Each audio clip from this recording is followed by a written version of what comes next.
জয় হিন্দ বন্ধুরা, দেখতে পাচ্ছ planet parade. Actually planet parade জিনিসটা কি সেই বিষয়টা আজকে তোমাদের বলবো। যারা আকাশে তারা দেখতে পছন্দ করো, তোমার জীবনে হতাশাগ্রস্ত হয়ে যখন আকাশের দিকে তাকিয়ে থাকো বা যারা তাকিয়ে থাকো তাদের জন্য আজকের নিউজটা খুবই গুরুত্বপূর্ণ। কারণ আমরা এখানে দেখবো হচ্ছে প্ল্যানেট প্যারেড, অর্থাৎ তোমরা তো আকাশের দিকে তাকিয়েই থাকো, তো আজকে আকাশের দিকে তাকাতে তোমাদের আজও ভীষণ ভালো লাগবে।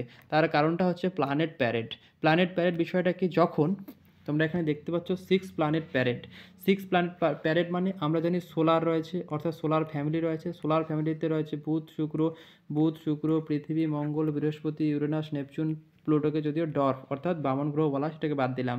তো এই কয়েকটা গ্রহ রয়েছে। যখন এই সোলার ফ্যামিলিতে চারটা গ্রহ, মিনিমাম চারটা গ্রহ একই সরলরেখায় থাকে, তখন তাকে আমরা বলি হচ্ছে সোলার কি বলবো প্ল্যানেট প্যারেড। তখন তাকে বলা হচ্ছে প্ল্যানেট প্যারেড। তো এই প্ল্যানেট প্যারেডটাই কিন্তু দেখা যাচ্ছে এখানে। দেখো সুন্দর করে যদি দেখি আমরা এখানে, তাহলে দেখব যে tonight star gazers can see rare planet parade 6, চারটা না 6টা কিন্তু এখানে প্ল্যানেট আমরা একই সরল রেখায় দেখব। কি কি প্ল্যানেট বা কি কি গ্রহ এখানে রয়েছে? Mars, Jupiter, Uranus, Neptune, Saturn এবং ভেনাস। এই 6টা গ্রহকে কিন্তু আমরা একই সরল রেখায় দেখব। ওকে, এবং এটা তোমরা কীভাবে দেখতে পারবে সেই বিষয়টাও কিন্তু আমি ডিটেলসে বলছি যে কিভাবে তোমরা দেখতে পারবে। কারণ এত দূরের প্ল্যানেট তোমরা তো খালি চোখে দেখতে পারবে না, কিন্তু যাদের কাছে ইনস্ট্রুমেন্ট নেই তারাও কিন্তু দেখতে পারবে। এই 4টা গ্রহকে তোমরা কিন্তু খালি চোখেই দেখতে পারবে।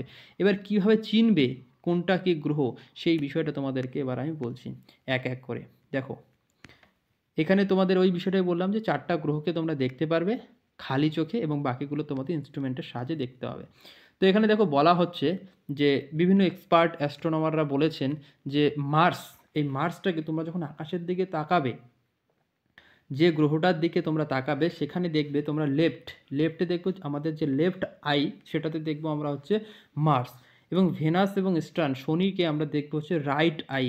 এবং ইউরেনাস এবং নেপচুন এই দুটাকে দেখা যাবে না, তার কারণ হচ্ছে এরা দূরে থাকবে। ওকে, এইভাবে তোমরা চিনতে পারো। যেটা লেফট আইয়ে দেখবে সেটা হচ্ছে মার্স, এবং রাইট আইয়ে দেখবে হচ্ছে ভেনাস এবং স্টার্ন। এবং নেক্সট আরেকটা জিনিস যেটা বলেছে, আরও অনেকে বলেছে যে কবে এটা সুন্দরভাবে ভিজিবল হবে, সেটা দেখো তারিখ 21 তারিখ। তোমরা ভাবছো যে আরে দিনটা চলে গেল আর কি দেখতে পারবো না? হ্যাঁ, অবশ্যই দেখতে পারবে।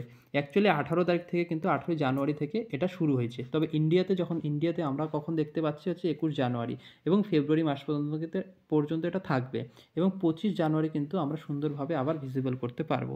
ঠিক আছে, তো এখানে আরেকটা রয়েছে, আমরা ব্রাইটেস্ট কোনটা উজ্জ্বলতম গ্রহ সেক্ষেত্রেও কিন্তু আমরা আইডেন্টিফাই করতে পারবো। যেমন মার্স, ভেনাস এবং জুপিটার এগুলো হচ্ছে ব্রাইটেস্ট।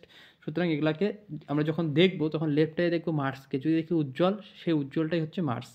ওকে, এইভাবে কিন্তু আমরা আইডেন্টিফাই করতে পারবো যে কোনটা কি গ্রহ। ওকে, এবং যেগুলো আমরা খালি চোখে দেখতে পারবো না, যে দুইটা গ্রহ দূরে রয়েছে। তো এই ছিল আজকের টোটাল টপিক। যারা আকাশ বা তারা দেখতে পছন্দ করো, ভালোবাসো, তাদের জন্য কিন্তু এটা একটা গুড নিউজ হয়ে দাঁড়ায়। এবং তোমাদের পরীক্ষার পার্সপেক্টিভ থেকে তো গুরুত্বই, কী কী জিনিস গুরুত্ব, কী কী পয়েন্ট সেটা তোমাদের একবার বলে নিই। যে অ্যাকচুয়ালি প্ল্যানেট প্যারেড কি, অনেক সময় প্রশ্ন আসতে পারে যখন গ্রহগুলো একই রেখায় থাকবে। ঠিক, নেক্সট কী রয়েছে যে এবারের প্ল্যানেট প্যারেড 2025-এ কটা গ্রহ একসাথে ছিল, তোমরা সুন্দরভাবে বলতে পারবে যে 6টা প্ল্যানেট। কী কী প্ল্যানেট তোমাদের অপশন দিতে পারে, অনায়াসে অ্যান্সার করতে পারবে। কোনগুলোকে খালি চোখে দেখা যেতে পারে, এখানে 4টা গ্রহকে খালি চোখে দেখা যাবে, 2টা গ্রহকে দেখা যাবে না। কেন দেখা যাবে না? দূরে। এই সমস্ত প্রশ্নগুলো কিন্তু তোমাদের ঘুরিয়ে পেঁচিয়ে থাকতে পারে। তো এইগুলো আজকের বিষয় করছি। আর অবশ্যই তোমরা চ্যানেলটাকে সাবস্ক্রাইব করবে। ওকে, এবং তোমাদের যদি পিডিএফগুলো দরকার পড়ে অবশ্যই এই বিপ্লব অর্থাৎ BLCA ডেইলিতে তোমরা অবশ্যই জয়েন করে যাবে। ওকে, টেলিগ্রাম চ্যানেলে এই পিডিএফগুলো নেওয়ার জন্য। তো ভিডিওটা এখানেই শেষ করছি। ভালো থাকবে, সুস্থ থাকবে। Thank you.